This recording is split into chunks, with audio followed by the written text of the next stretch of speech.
예, 선생님들 안녕하십니까? 선생님들 학생들 진로 발달 탐색 검사를 실시하셨을 겁니다. 오늘은 진로 발달 탐색 검사가 어떤 검사이고 이 검사는 어떤 목적으로 제작되어 있으며 이 검사를 어떤 방법으로 활용하고 그 다음에 이 검사의 하위 요인을 어떻게 증진시킨가를 구체적으로 같이 한번 살펴보도록 하겠습니다. 그래서 여러분들이 여러분의 학생들의 그 나온 결과를 해석하고 상담하는 그런 귀중한 시간이 될 수 있도록 하겠습니다. 자, 지금부터 심리검사의 이해에 대해서 한번 살펴보도록 하겠습니다. 우리가 학교 현장에서 다양한 검사 도구를 객관적으로 사용하고 있는데 이런 검사는 심리검사는 무엇이냐, 그리고 이 심리검사는 어떻게 활용해야 되는가를 알려면 심리검사의 기본적인 부분들을 여러분이 아신다면 훨씬 쉽게 그것을 이해할 수 있을 걸로 봅니다. 심리검사라는 것은 우리 개인이 가지고 있는 이런 독특한 특성들, 그러니까 우리 개인이 가지고 있는 독특한 특성들은 여러 가지 방법이 있죠. 그래, 우리 개인이 가지고 있는 독특한 특성은 크게 세 가지로 구분될 수 있죠. 그 사람의 신체적 능력, 그 사람의 정서적 능력, 그 사람의 또 뭐가 있을까? 인지적 능력이 있죠. 그러나 신체적 능력들은 우리가 눈으로 그 다음에 측정으로 가능하기 때문에 심리검사에는 쓰지 않습니다. 그래서 인간의 능력의 두 가지 독특한 특성에 그 사람의 성격적, 정서적 특성하고 그 다음에 인지적 특성을 측정하여 보다 뭐하도록 심층적이고 분석적으로 과학적으로 이해하기 위한 하나의 측정의 절차라고 할 수 있죠. 그러니까 한 개인의 지능과 적성은 뭐예요? 하나의 인지적 능력을 측정하는 거고 성격이나 흥미나 가치관은 정서적 특성을 심층적으로 측정하기 위한 절차라고 할 수 있습니다. 그럼 이런 심리 검사는 크게 객관적 검사와 투사적 검사로 나눌 수 있습니다. 자, 객관적 검사라는 것은 전국적 단위로 표준화되어 있다. 자, 표준화되어 있고 그것들은 뭐가 있냐면 기준이 있다, 자가 있다. 그러면 그 자에 내가 갖다가 우리 예를 들면 뭘 잴 때, 키를 잴 때 이 사람이 몇 센치인가 재려면 그 자의 눈금들이 있어야 되겠죠. 바로 그런 눈금이 있는 게 뭐냐? 객관적 검사라고 할 수 있죠. 그래서 이 객관적 검사들을 지금 이제 우리가 많이 하고 있는 아이들의 적성을 알고 그 다음에 지능을 알고 흥미를 아는 것들은 다 객관적 이 눈금에다 갖다가 간접적 방법으로 되는 게 객관적 검사라고 할 수 있습니다. 그래서 이런 객관적 검사는 표준화된 작업에 의해서 제작된 검사다. 그럼 뭐냐면 전국적 단위로 뭐 했다라는 거예요? 전국적 단위로 조사를 해서 표집을 해서 뭘 했다라는 거 기준을 만들었다 이 말이죠. 제작점. 그리고 심리검사의 절차와 평가를 위한 해석이 표준화됐다. 그럼 뭔 말이냐면 검사를 실시할 때도 일정한 절차와 그 다음에 평가할 때도 일정한 절차에 따라서 그 해석들도 뭐 할 수 있도록 어떤 스탠드한 기준을 가지고 해석할 수 있도록 만들어졌다. 그래서 이 검사는 신뢰도와 타당도가 어느 정도 있느냐 이런 것들을 해서 만들어온 검사지를 객관도라고 할 수 있죠. 그런데 이제 투사적 검사는 뭐가 없을까요? 그 자가 없어요. 기준이 없어. 그러니까 여러분들 투사적 검사의 가장 대표적인 게 뭐냐면 그림 검사, HTP라든지 그림에서라든지 SCT 문장 완성형 검사라든지 어떤 그림을 보고 내 마음을 표현하려고 하는 TAT라든지 노샤라든지 이런 것들이 다 투사적 검사라 하기 때문에 그것은 뭐냐면 자는 없지만 뭐에 의해서 전문가들의 임상적 경험에 의해서 저것은 어떡하구나. 그래서 그 검사들은 비구조화된 검사라고 할 수 있습니다. 그리고 이런 검사의 실시나 채점이나 해석이 뭐 하지 않아요? 어떤 자가 없기 때문에 객관적이지 못하고 대단히 주관적이고 임상적이라고 할 수 있어요.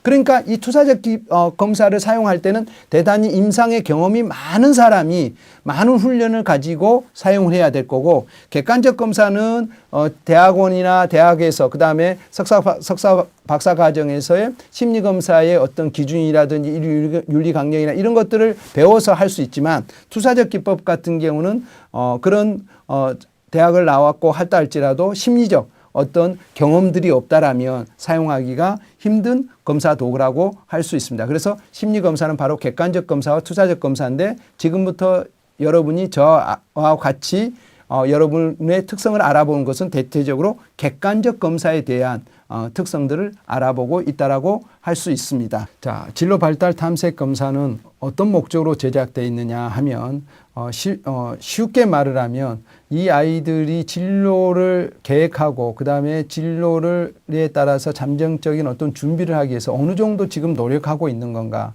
그래서 진로 탐색 발달 검사는 진로 교육의 가장 기초적인 능력, 진로 송수 이것들을 알아보는 것이라고 할 수 있을 겁니다. 그래서 이 학생들이 전 세계에 걸쳐서 행복하고 보람된 삶을 살아가기 위해서는 자신의 진로를 뭐 해야 돼요? 결정하고 계획해서 거기에 따른 새로운 목표를 선택하고 그래서 그것을 지속적으로 뭐 하려고 해야 돼요? 달성하기 위해서 노력해야 되죠. 그러면 그런 노력의 정도, 그 다음에 그것들을 하기 위한 준비를 어느 정도 하고 있는가를 평가하는 것이 바로 진로 발달 과정이라고 할 수 있겠습니다. 그러려면 진로 계획에서 가장 중요한 요인들이 뭘까요? 바로 아이들이 자기를 어느 정도 이해하고 있는가, 이것에 대한 노력은 어느 정도 했느냐, 그 다음에 직업 세계에 대한 교육 정도라든지, 그 다음에 급여는 어느 정도라든지, 그러면 거기에 하려면 앞으로 직업 세계 그 직업의 미래는 어느 정도인지 이런 것들에 대한 탐색은 어느 정도 하고 있느냐.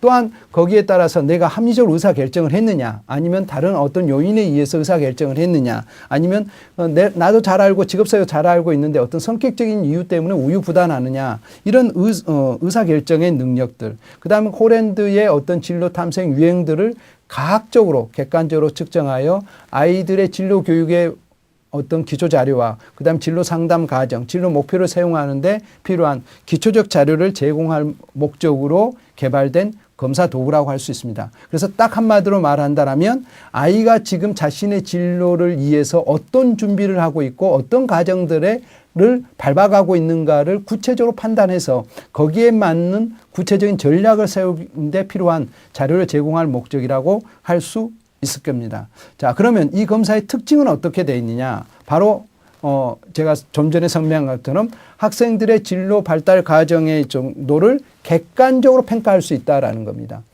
그래서 그 학생들에게 그런 객관적 평가에 나온 근거를 가지고 진로 발달에 따른 구체적인 진로 교육 프로그램을 구하는데 아주 기묘한 자료로 활용할 수 있을 뿐만 아니라 그런 적절한 치료 방법들이나 그다음에 아이들의 그런 자기 이해 능력이 낮은 부분들이나 그다음 직업 세계에 낮은 부분이나 그다음 합리적 의사결정 낮은 부분에 대해서 구체적으로 어떻게 해야 되는가에 대한 이런 그 교육적 방법을 제공해 주고 있죠.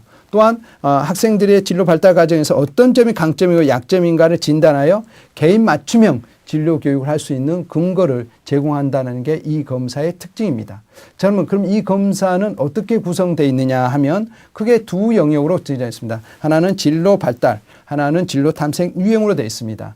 그래서 진로 발달에서는 자기 이해, 자기가 자기를 어느 정도 알고 있느냐, 직업세계 이해, 진로 계획, 합리적 의사결정 이 네 영역으로 구성되어 있고 진로 탐색 유형에서는 홀랜드가 말하는 6가지의 어떤 성격적 유형과 사회적 유형에 따라서 이 아이는 어느 정도의 방향성을 가지고 있는가 이 부분을 이제 탐색하도록 되어 있습니다. 자, 그러면 이 검사를 하게 되면 점수들이 나올 텐데 이런 점수들을 우리는 어떻게 뭐 할 거냐, 해석할 거냐 이 부분입니다. 자, 이제 검사를 아이들 했잖아요. 그걸 하셨으면 보시면 검사의 점수에는 크게 3가지의 점수들이 있습니다. 언 점수와 백분율과 표준 점수가 있는데 언 점수는 뭐 할까요? 검사를 획득한 점수입니다. 그러니까 이 언 점수는 아무런 의미가 없어요. 예를 들면 선생님들이 봤을 때 A라는 학생이 국어와 그다음에 수학 성적을 봤더니 국어에 70점, 수학에 60점을 맞았다. 그러면 우리가 국어보다 수학을 못했다라고 할 수 있겠느냐? 할 수 없다라는 거죠. 뭐 때문에 할 수 없냐면 그 반의 평균을 봐니까 국어의 평균은 70점이고 수학의 평균은 55점이다 이 말이에요. 그러면 이 아이는 수학은 평균보다 더 높게 나왔기 때문에 점수는 국어보다 낮게 나왔다 하더라도 수학을 더 잘했다라고 할 수 있다 이 말이에요. 이렇게 비교 가능하도록 만들어 놓은 점수가 뭐냐 하면 표준 점수라고 할 수 있습니다. 그러면 이 백분율 점수는 어떤 거냐면 나의 상대적 이치만을 나타내는 게 뭐다? 백분율 점수다. 그래서 학교 현장에서 백분위 점수는 낮으면 낮을수록 성적이 좋죠. 2% 안에 드냐 9% 안에 드냐 이렇게 얘기한다면 심리검사의 백분율은 높으면 높을수록 긍정적입니다. 그래서 심리검사의 백분율 점수가 85점이다 그러면 85%다 그러면 나보다 못한 아이가 몇 명 있다 100명 중에서 84명이 있고 나보다 잘한 아이가 몇 명 있을까요? 20 몇 명 있을까요? 5명이 있다. 이 얘기입니다. 15명 있다. 100명 중에서 25명 아니라 15명 있다. 그런 의미죠. 그러니까 우리가 이 백분율 점수는 어느 위치에 가 있느냐 이것만 보는 겁니다. 이건 비교가 가능할까 안 가요? 비교가 가능하지 않습니다. 내가 상대적 위치 어느 구간에 있구나만 인식하도록 해주는 게 뭐다? 백분율 점수다. 그러면 이제 다음 표준 점수입니다. 이 T 점수 표준 점수는 뭐냐면 몇 점을 평균을 50으로 하고 표준 편차를 10으로 만들어 놓은 변화된 점수입니다. 그래서 평균과 표준 편차를 가지고 50점으로 변환해 놓고 표준 편차를 10으로 해놨다 이 말이에요. 그 의미는 뭐냐면 아이들이 지능 검사를 봤더니 언어 능력의 문항이 30문항이다. 그랬더니 평균이 몇 개 맞았냐면 원점수 평균이 13개 맞은 것이다. 그럼 이 13개 맞은 걸 몇 점으로 바꾸라는 거예요? 50점으로 바꾸고 이 아이들의 봐봤더니 표준 편차 그러니까 평균으로부터 떨어져 있는 점수들의 분포가 어떤가를 봐봤더니 표준 편차가 몇 점이냐면 SD 표준 편차가 4점이더라 이 말이에요. 그러면 뭘까요? 13에다 4를 더하면 몇이 되게요? 17점이 되겠죠. 그 17점 맞은 사람을 몇 점으로 바꿔라? 60점. 이 10의 표준 편차를 가지고 바꿔라 이 말이에요. 이 4점에 해당되는 것을 몇으로? 10으로 바꿔라 이 말이에요. 그 다음에 4점을 빼면 몇일까요? 11점. 그럼 11점에 맞은 사람은 몇 점일까요? 40점으로 바꿔라. 이렇게 바꿔놓은 게 뭐라고? T점수라고 할 수 있다. 그래서 우리는 이 T점수를 가지고 뭐 해라? 비교해라. 이 T점수를. 그래서 이 T점수의 차이가 10점 내지 5점이 났다 그러면 차이가 있다라고 해석할 수 있을 정도의 그런 것들의 부분에 관심을 가져라. 이 의미를 가지고 있습니다. 그러면 이 점수들의 구체적인 그런 특성들을 한번 살펴보도록 하겠습니다. 자, 이게 이제 구체적으로 살펴보는 게 어떤 거냐. 바로 여기 정상분포 곡선입니다. 모든 점수들은 이 정상분포 곡선을 따르려고 하더라. 이게 뭐냐. 중심 경향성이더라. 모든 점수는 이런 중심 경향성인데 그 문제가 너무 어렵다 그러면 여기에 이렇게 돼 있고 그 문제가 너무 쉽다 그러면 여기에 이렇게 빠져 있습니다. 이걸만 뜰 뿐이지 모든 점수들은 이런 중심 경향으로 중심을 향해서 뭐 하려고 했더라? 모이려고 하더라. 자, 그래서 우리가 이제 뭐 했냐면 T점수를 사람들이 이해하기 쉽게 만들어 놓은 거예요. 평균을 뭐로? 50으로 변환시켜라.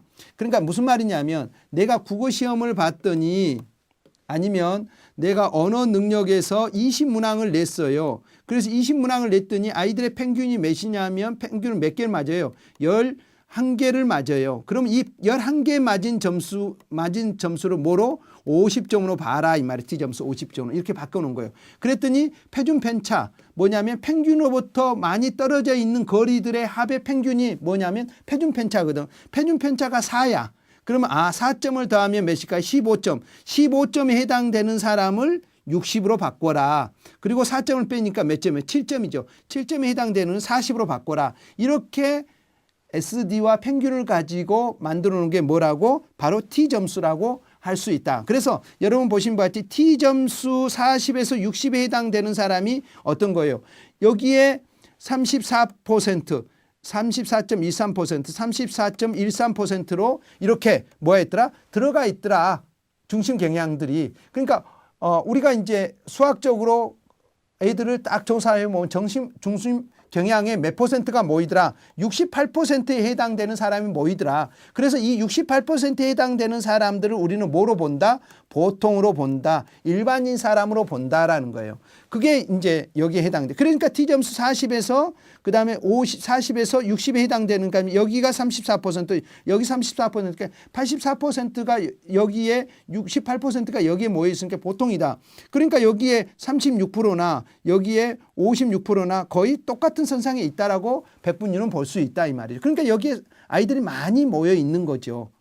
그렇죠? 그래서 T점수는 이렇게 봐라. 그래서 T점수는 40과 50점을 뭐로 봐라? 보통으로 봐라. 그 다음에 T점수 30에서 40은 14%에 해당되는 사람이 여기 있어요. 그러니까 낮은 점수들이 여기 있죠. 그러니까 여기는 조금 결핍되어 있죠. 이에서 이 애들은 뭐 해야 되는 거야? 보완해야 된다는 거예요. 그래서 심리검사를 했을 때 40에서 60에 해당된다 그러면 뭐 하라는 소리예요? 아, 보완이 필요한 아이구나. 이건 개선이 필요한 아이구나. 이렇게 해야 된다. 그래서 이 아이에게 알맞는 어떤 개선적 프로그램을 하고 이 아이에게 어떤 도움을 줄 수 있도록 할 건가를 우리는 생각해야 되고 그 다음에 여러분들이 이것에 대해서 고민을 해야 된다 이 말이죠. 그 다음에 뭐 하는 거예요? 30 이하 이것은 2.27% 그러니까 100명 중에서 2명밖에 없기 때문에 아주 특이하다 이 말이죠. 이건 아주 결핍되어 있다 이 말이에요. 그러니까 어떻게 하라는 소리예요? 아주 치료해라.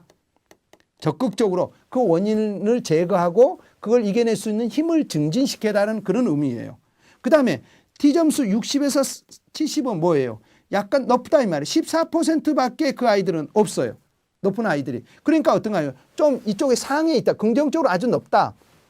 그러니까 높다는 소리는 이것도 뭐 하는 거예요? 이쪽과 똑같이 어떻다는 거예요? 아, 강하다는 소리죠. 그러면 이게 이제 강했을 때 능력이 강한 것은 긍정적이지만 성격이 너무 강하다 그러면 내가 그쪽에 너무 주장이 세다는 소리죠. 그래서 그걸 인식해서 적절하게 융화될 수, 다른 사람은 융화될 수 있는 부분들을 보제라 이 말이죠. 그 다음에 여기 70 이상인 사람은 100명 중에서 너 같은 그런 성격을 가지고 있는 사람은 딱 2사람밖에 없고 그 다음에 너 같은 능력을 가진 사람은 딱 2사람밖에 없기 때문에 아주 특출한 능력을 가질 수 있다라고 볼 수 있겠죠. 그렇죠? 그래서 여러분들이 점수를 가지고 이 T점수와 배분율에 따라서 여러분 보신 바와 같이 우리는 이런 정상 분포 곡선에 따라서 우리가 아 일반적인 사람이구나 특이한 사람이구나 매우 특이한 사람이나 이런 것들을 알 수 있겠죠. 그래서 T점수 30점 미만인 사람들은 매우 낮으니까 뭐 해라? 아까 말했지 치료적 접근이 필요하다. T점수 30에서 49점에 해당되는 사람들은 어떤 사람이다?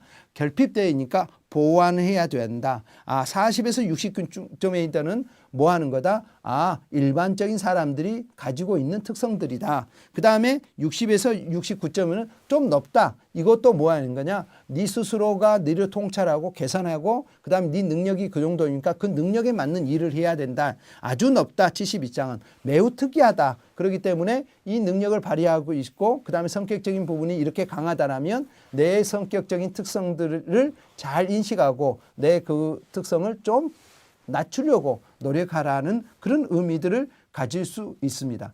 그래서 여러분들이 심리검사를 해석할 때는 다시 한번 말씀드리겠지만 이 정상 분포 곡선에 맞춰서 여러분들이 꼭 해석하시려고 하시고요. 그래서 점수가 T점수 점수가 30 이하이다 그러면 뭐가 필요하다고? 치료가 필요하고 개선이 필요하고 전문적인 그 다음에 교육적 프로그램이 필요한 사람이다. 그 다음에 T점수 30에서 39점 사이는 뭐가 됐다? 약간 결핍되어 있으니까 보완해서 적극적인 그러한 자기 스스로 노력이나 그 다음에 전문가의 도움을 받아서 보완하도록 해야 된다. 그 다음 T점수 40과 60 사이에 있는 사람들은 보통적인 성향이다. 그래서 내가 특히 40에서 50이면 자기 스스로의 문제를 진단하고 노력하려고 한다라면 항상 개선이 될 수 있을 것이다. 그 다음 T점수 60과 69점에 있는 사람들은 약간 높은 상태이다. 그래서 능력이 높다라는 것은 긍정적이기 때문에 자신의 능력을 발휘하도록 해줘야 될 거고 성격적인 특성은 약간 강하기 때문에 이 부분에 좀 조심을 해라.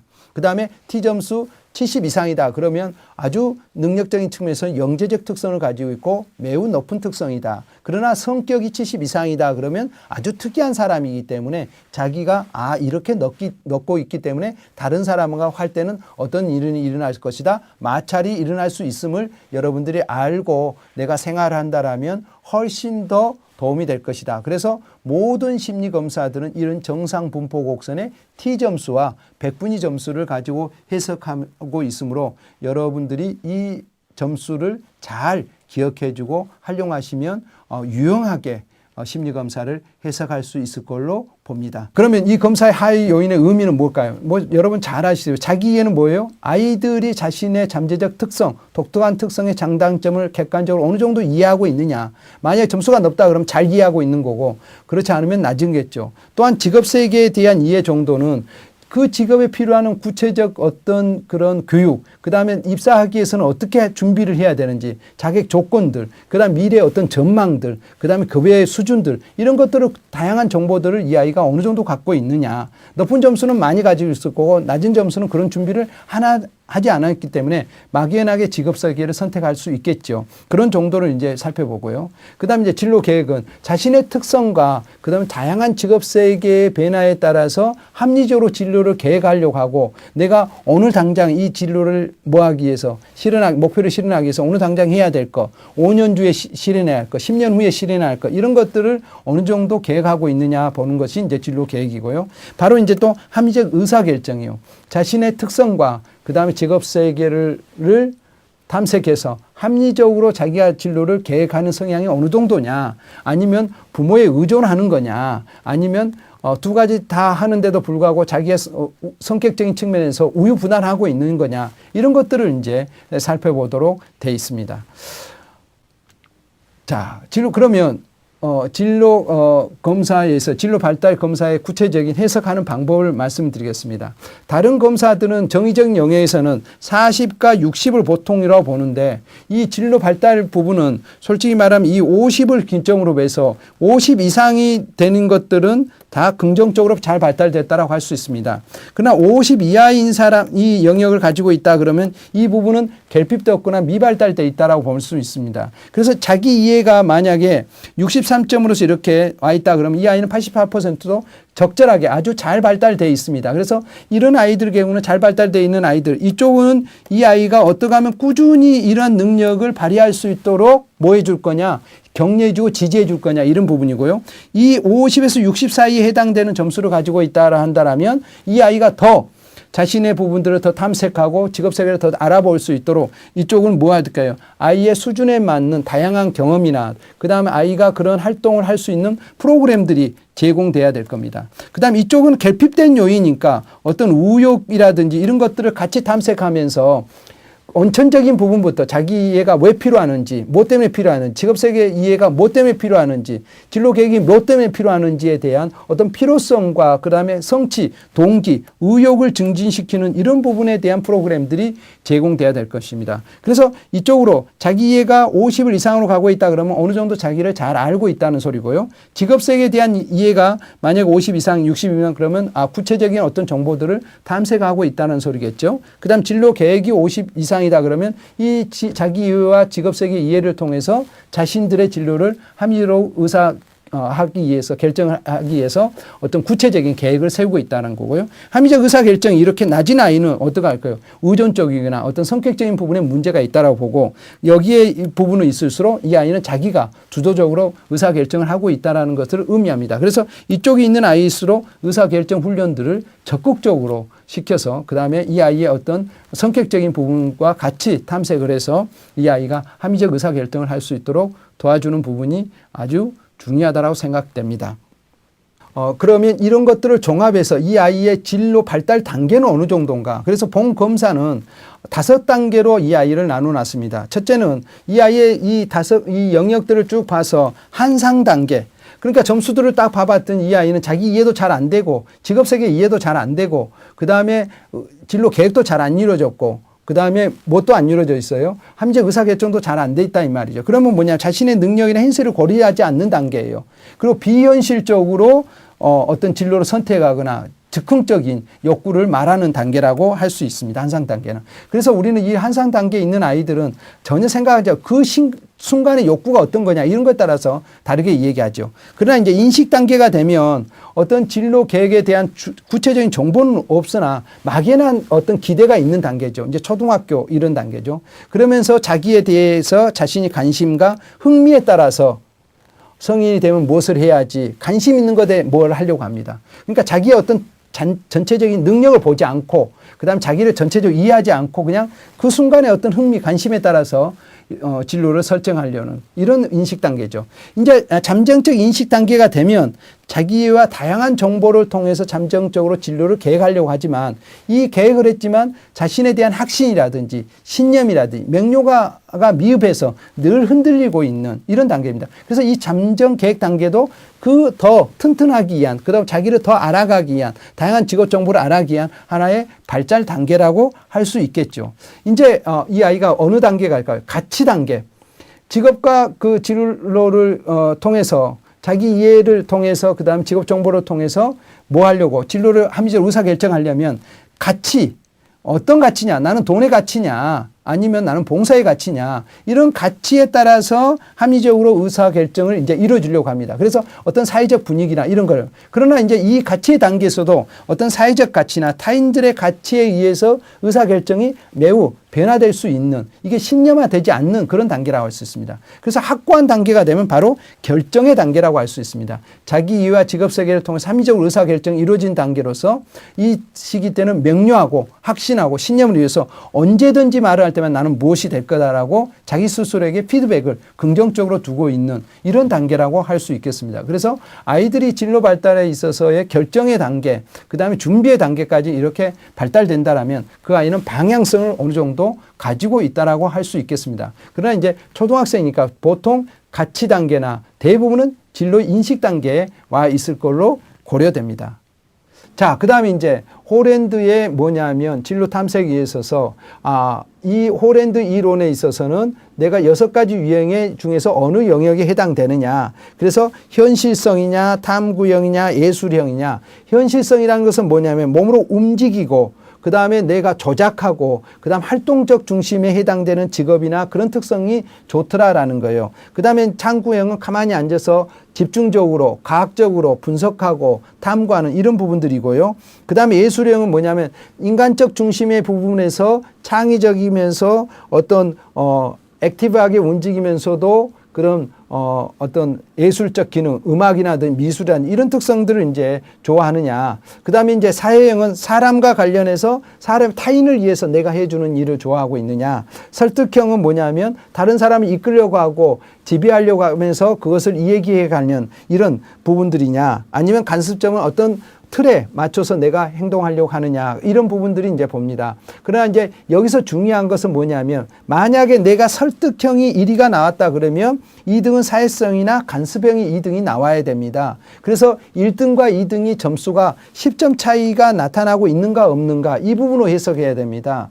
그래서 이 전체적으로 보면 6가지 유형이 50 이하로 전체적으로 떨어졌다 그러면 이 아이는 동기라든지 관심이 없는 겁니다. 그래서 이런 아이들에게는 다양한 체험학습이라든지 그 다음에 아주 기본적인 부분에서 지금 하고 싶은 일부터 할 수 있도록 기회를 제공해서 이런 일에 관심을 갖도록 해주는 게 중요하고요. 그래서 그런 아이들은 동기를 유발시키는 전략을 써야 될 겁니다. 그 다음 또 대체적으로 잘 적응하고 학습 능력이 높은 아이들은 이 6가지 유형이 다 높게 나타날 수도 있거든요. 그럼 그 다 높게 다 하고 싶다는 것은 뭐냐면 그 아이가 가지고 있는 뭐가 없을까요? 정체성이 떨어진 겁니다. 그래서 이 아이에게 뭐냐면 다양한 그런 경험을 통해서 진정 네가 하고 싶어하는 욕구가 무엇인지를 탐색할 수 있는 기회를 제공해 주시는 게 중요합니다. 자, 여기 보신 바와 같이 이 아이는 현실성이 아주 높게 나왔습니다. 그래서 이 아이는 뭐가 돼 있어요?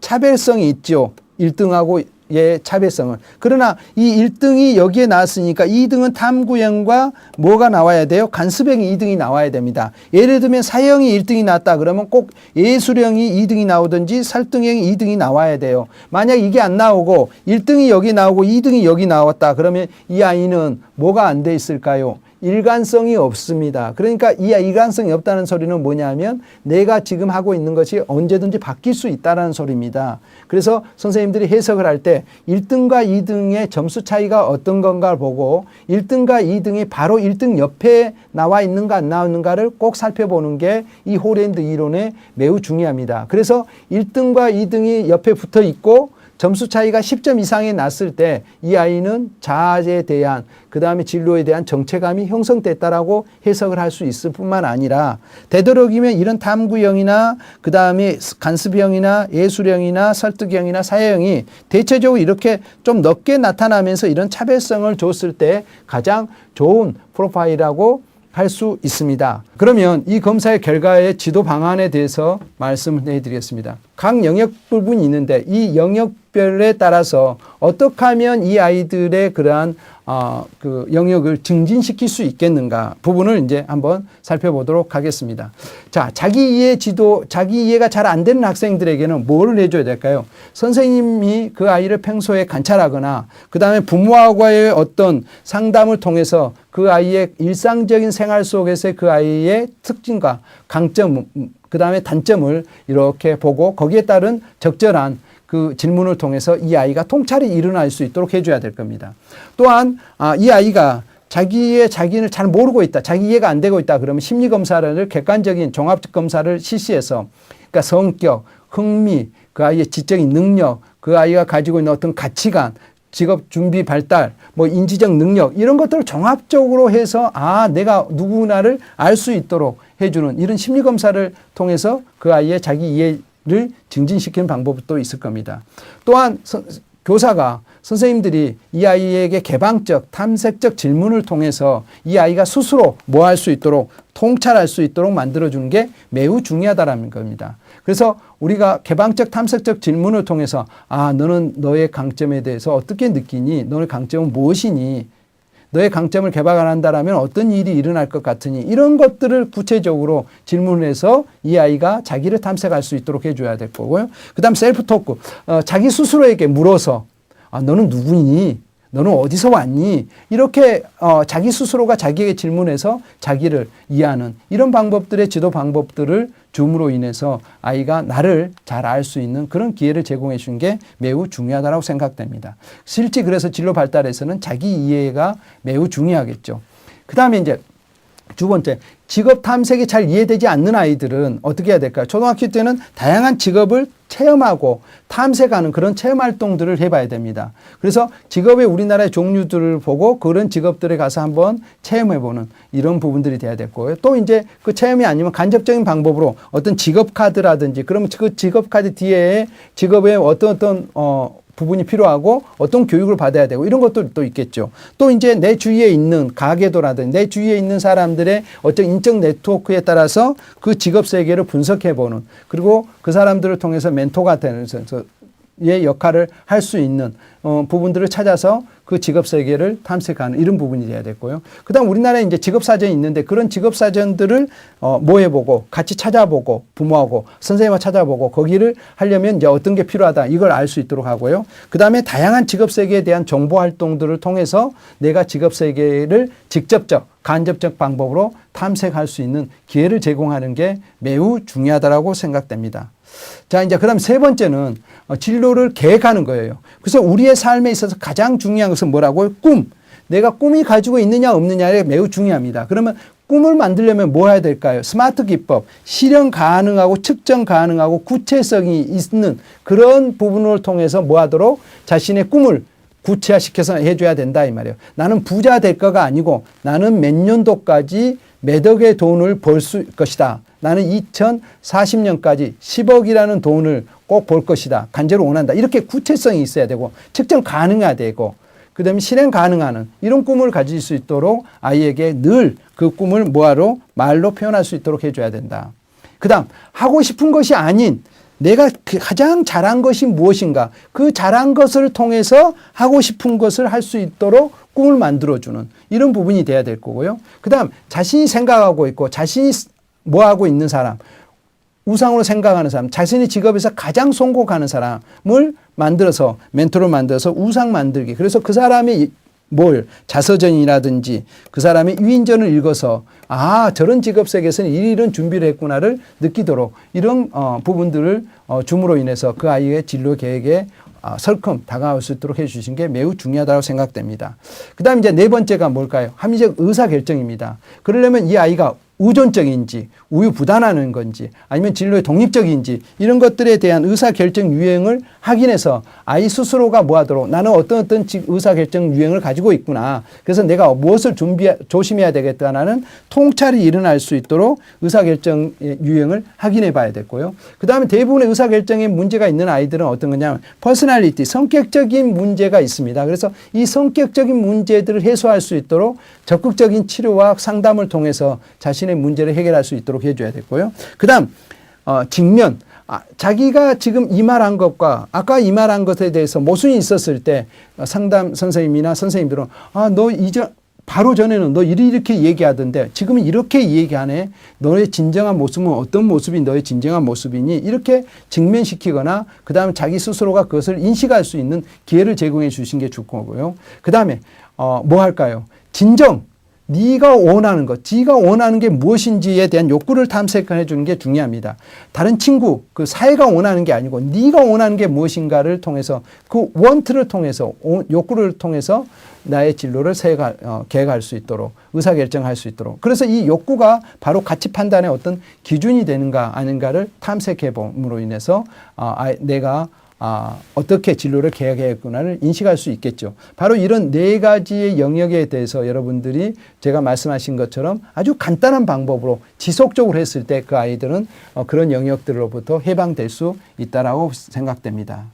진로 발달 단계를 어떻게 증진시킬 건가? 그럼 이제 이런 검사를 일단 발달해. 그럼 한상 단계에 있는 아이들은 어떻게 해야 될까요? 바로 자신들의 직업세계 잘 모르니까 직업에 대한 역할놀이나 체험활동이라든지 이런 걸 통해서 다양한 정보를 수집할 수 있는 기회를 제공해야 될 겁니다. 특히 또 한상 단계에 있는 아이들은 이 진로 설정이 진로가 무엇 때문에 중요한지를 알아요, 몰라요? 모릅니다. 그런 이유에 대해서 구체적으로 같이 탐색하도록 해주고 직업세계와 자기 이해, 직업에 어떻게 가지고 있는 의미들을 인식할 수 있는 기회를 제공하시는 게 매우 중요합니다. 그 다음 인식 단계는 다양한 직업세계를 탐색할 수 있는 뭐를 제공해야 돼요? 기회를 제공해 줘야 되죠. 그리고 자기가 알아서 갈 수 있는 다양한 그런 그 직업세계에 대해서 탐색하는 방법들도 같이 선생님과 해보고 그 다음 진로 결정지 의사결정의 어떤 방법들을 구체적으로 기회를 제공함으로 인해서 내가 진로를 선택할 때 단순히 흥미나 어떤 다른 사람의 영향에 의해서 이루어진 게 아니고 내가 나의 특성에 의해서 뭐 할 수 있도록 진로를 선택할 수 있는 이런 것들이죠. 그래서 이 자기 이해를 잘 할 수 있도록 기회를 제공해야 된다라는 겁니다. 그 다음 이제 잠정적 계획 단계에서는 뭐 할까요? 자기 이해하고 있는 것에 대해서 확신, 정체감을 갖도록 도와주는 역할을 해줘야 됩니다. 그래서 이런 아이들에게는 어떤 지지 격려에서 그것에 대한 늘 자기를 탐색하고 확신을 갖도록 해줄 뿐만 아니라 미래 직업 세계에 대해서 구체적으로 어떻게 변화될 건가를 탐색할 수 있는 이런 기회를 제공해 주시는 게 매우 중요하다고 생각됩니다. 자, 그 다음 진로 탐색 유형입니다. 보통 우리가 그 아이가 탐구형에 해당된다, 탐구형에 해당된다 그러면 이런 아이들에게는 선생님이 좋은 질문을 많이 만들어서 그 아이 스스로가 탐구해 보도록 해 주시는 게 매우 중요합니다. 그 다음에 여러분들이 이 그 진로 유형 중에서 예술형에 해당되는 아이가 지도하기에 선생님들이 매우 힘들 겁니다. 그래서 이 예술형에 해당되는 아이들에게는 먼저 뭘 해주는 게 좋으냐 하면 먼저 그 아이의 능력이나 특성을 뭐 해주고 인정해주고 따라가서 해주고 그리고 그 자기가 가고자 하는 것에 대해서 뭐 하도록 해보는 거예요?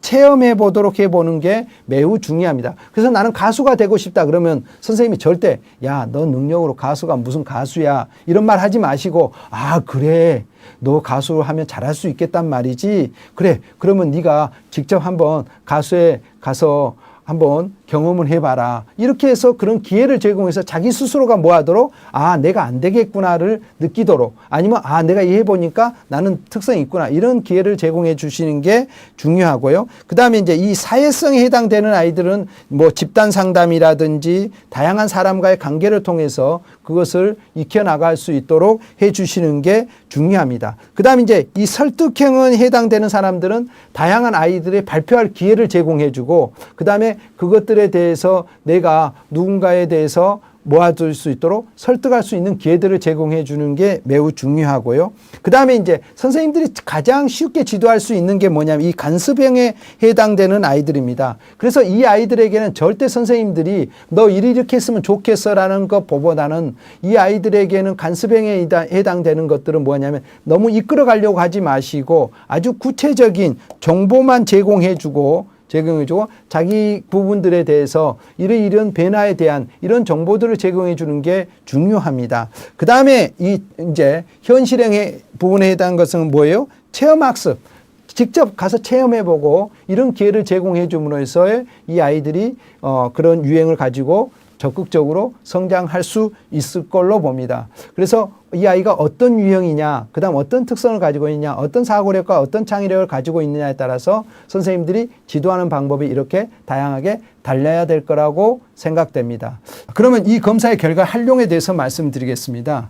자, 진로 발달 검사는 뭐 할 수 있도록 하는 거예요? 학생들이 자신의 목표를 설정해서 어떤 준비를 하고 있는가를 구체적으로 알아보는 검사입니다. 그래서 이 검사를 통해서 이 아이가 어느 정도 진로에 대해서 관심 있고 준비를 하고 있구나를 알고 거기에 수준에 맞는 다양한 정보와 자료를 제공해 주는 역할이 필요하다고 할 수 있겠죠. 또한 이 검사 영역에서 자신의 진로를 계획하는데 가장 중요한 것은 자기 이해입니다. 그래서 자기 이해가 낮은 아이들은 심리 검사와 그 다음에 상담을 통해서 아이가 자기 이해를 잘 하도록 그 다음에 통찰이 일어날 수 있도록 꾸준한 관심과 격려를 가지면서 상담을 진행해 나가는 게 매우 중요할 것입니다.